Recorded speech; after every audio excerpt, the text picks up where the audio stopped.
Police के joint commissioner Ranjit Singh Sharma को सेना की अपनी पृष्ठभूमि और अंतर्राष्ट्रीय पुलिस संगठनों के साथ अपने ताल्लुकातों के बावजूद गुलशन कुमार की हत्या के नतीजे में पैदा हुए राजनैतिक दबाव और मीडिया की तीखी नजरों का सामना करने में मुश्किल पेश आ रही थी।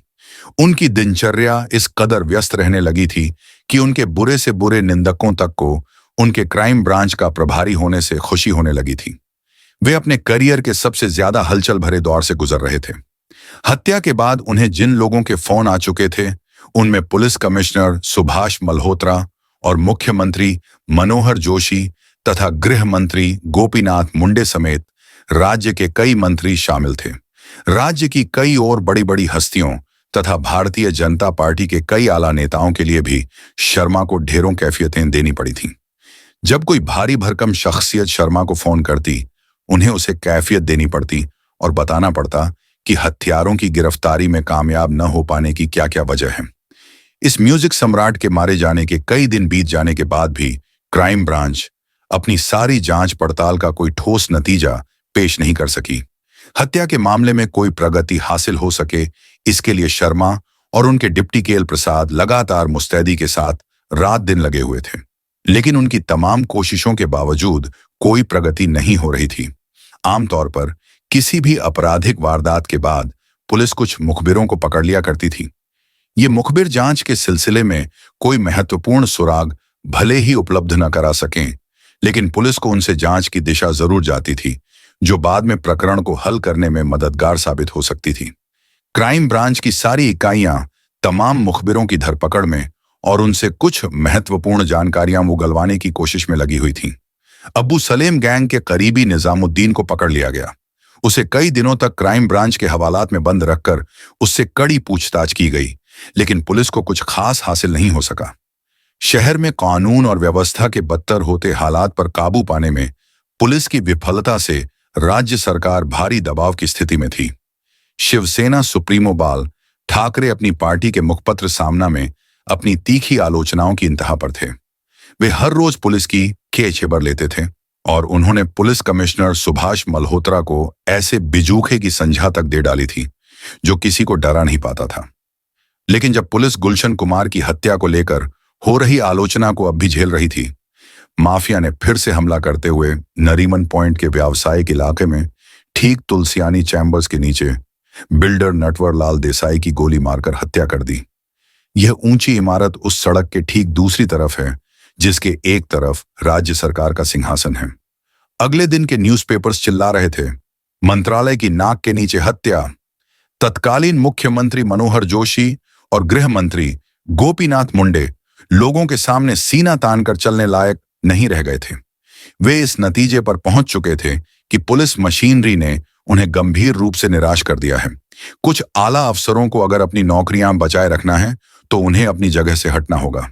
मुंडे ने फैसला किया कि मल्होत्रा पुलिस टीम का नेतृत्व करने के काबिल नहीं है और इसलिए हत्या के 2 हफ्ते बाद उन्हें चुपचाप पुलिस वेलफेयर एंड हाउसिंग नामक तुच्छ से विभाग में भेज दिया गया। मल्होत्रा का नाम पुलिस की रिकॉर्ड बुक में पहले ऐसे चीफ के रूप में दर्ज रहेगा जिन्हें एक बड़े आदमी की हत्या की वजह से ट्रांसफर की जिल्लत झेलनी पड़ी।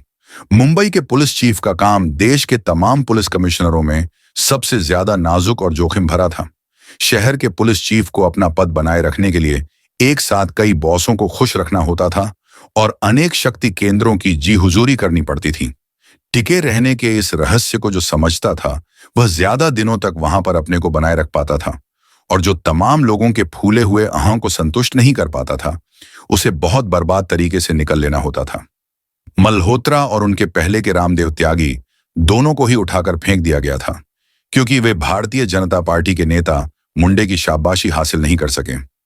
मल्होत्रा के स्थान पर रोनाल्ड हेसिंथ मेंडोका 28 अगस्त को मुंबई पुलिस के नए कमिश्नर बनाए गए।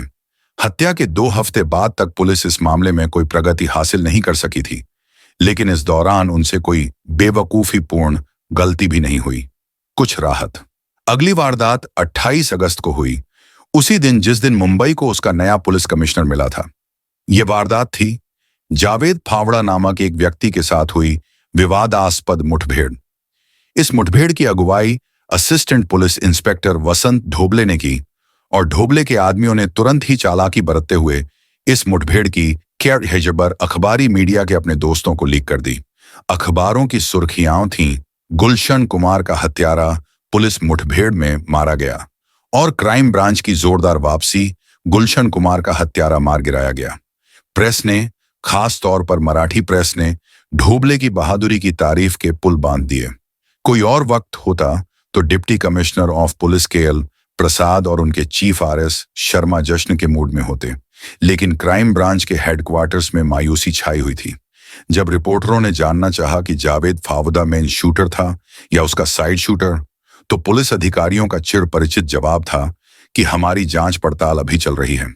अंडरवर्ल्ड की जुबान में जो आदमी अपने शिकार पर बंदूक का घोड़ा दबाता है उसे मेन शूटर कहा जाता है, और जो व्यक्ति इस शूटर का बचाव करता है उसे साइड शूटर कहा जाता है। हत्या की भूमिका को लेकर पुलिस का यह गोलमोल सा रवैया, इसमें जावेद फावड़ा बात को जाहिर करता था कि कहीं कुछ दाल में काला था। जैसा कि बाद में जाहिर हुआ, जावेद फावड़ा क्राइम ब्रांच के लिए कई मायनों में एक भस्मासुर साबित हुआ। जावेद फावड़ा दरअसल अब्बू सयामा अब्बू तालिब शेख था, जो जावेद के नाम से भी जाना जाता था, और चूंकि उसका ऊपर का दांत आगे की तरफ निकला हुआ था, उसका उपनाम फावड़ा पडीडीएच गया था। बदकिस्मती से वह शूटर जावेद फावड़ा नहीं, बल्कि उसी नाम का एक साधारण सा मूंगफलियां बेचने वाला था।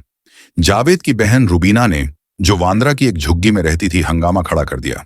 उसने कहा कि उसका भाई, जो बांद्रा रेलवे स्टेशन के करीब मस्जिद के बाहर मूंगफलियां बेचा करता था, 26 अगस्त से गायब है। 26 अगस्त की रात उसे 4 आदमी अपने साथ ले गए थे, जिसके आधार पर उसने बांद्रा पुलिस स्टेशन में उसकी गुमशुदगी की शिकायत दर्ज कराई थी। 29 अगस्त को उसे अपने भाई की बुरी तरह जर्जर लाश की शिनाख्त के लिए तलब किया गया। पोस्टमार्टम से जाहिर हुआ कि जावेद को न सिर्फ बहुत करीब से गोलियों से भेदा गया था, बल्कि उसे किसी वाहन से कुचला भी गया था, क्योंकि उसकी पसलियां कार के पहियों से कुचली पाई गई थीं। इन मालूमातों ने पुलिस को मुश्किल हालातों में डाल दिया। शर्मा और प्रसाद ने मीडिया और मानवाधिकार के निगाहबानों को समझाने की नाकामयाब कोशिशें की कि उन्होंने वाकई एक अपराधी को मारा है, न कि किसी मूंगफली बेचने वाले को। लेकिन इससे भी बदतर स्थिति तो अभी सामने आने वाली थी, जो हम जानेंगे अगले भाग में। वीडियो को लाइक करें और चैनल को सब्सक्राइब करें। Thank you.